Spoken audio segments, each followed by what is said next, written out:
Samantala, nagsagawa ng operasyon kontra Colorum ang Special Action and Intelligence Committee sa Giginto, Bulacan. Ngayong umaga, meron naman kaya nasita. Alamin natin sa unang balita live ni James Agustin. James!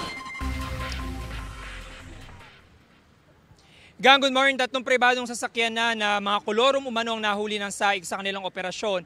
Ngayong umaga dito po yan sa Giginto, Bulacan. Pinara ng Special Action and Intelligence Committee for Transportation o SAIC ang isang kotse. May laman nitong 3 pasahero na patungo sa Pasay.